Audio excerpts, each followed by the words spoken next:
Hi, this is Susan Carlson and welcome to my studio. And I'm going to talk a little more about adding shears onto the portrait of my son Sam.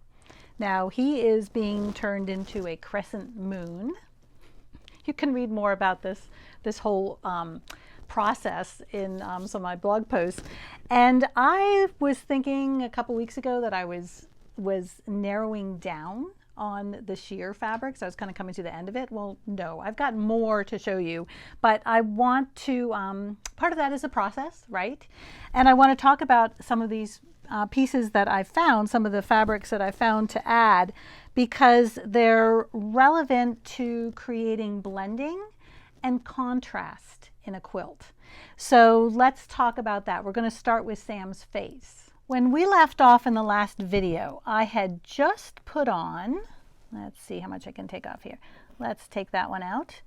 I had just put on some of the lace and some of the golden sheer fabric that you see here.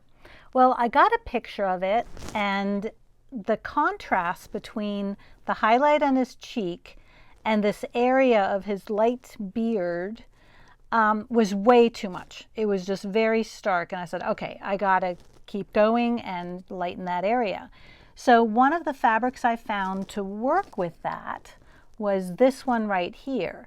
Has a little bit of a glitter. This quilt is being called Earth Shine, so there's a little shininess there. It's kind of a grayed out sheer fabric with a little bit of the silver embedded in it.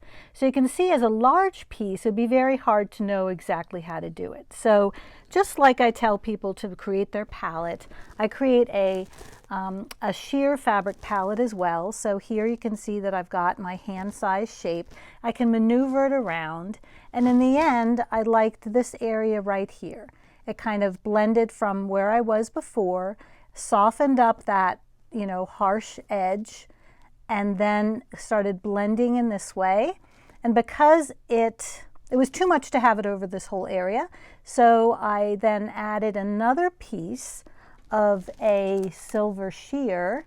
This time it's a little more of a mesh. This is the same mesh fabric that I used above in gold. This is just a silver version, and the two together create a really nice lightening up of that area. So now the dark under his chin comes up, and as it moves up to the top of his cheek, gets gradually lighter. So these sheer fabrics are really great for adding blending to an area that might have too harsh of an edge or too dark of an area that I want to lighten up. So I'm going to take you now from the blending in his face up to adding some contrast to the moon itself.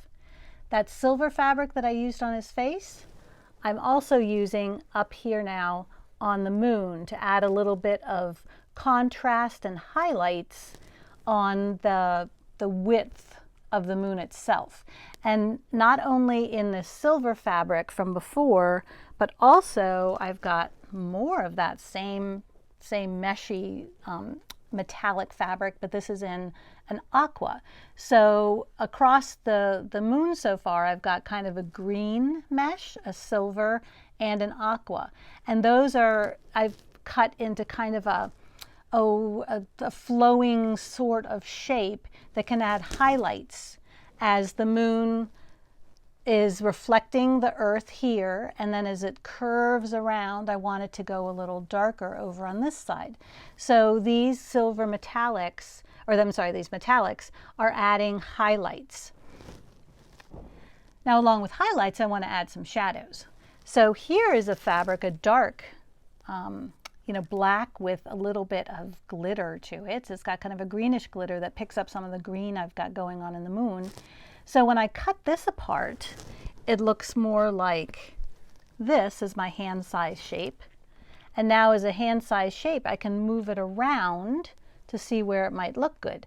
This particular fabric I really liked because of the, let's get it to cooperate, the curls in it. See those kind of little curly cues?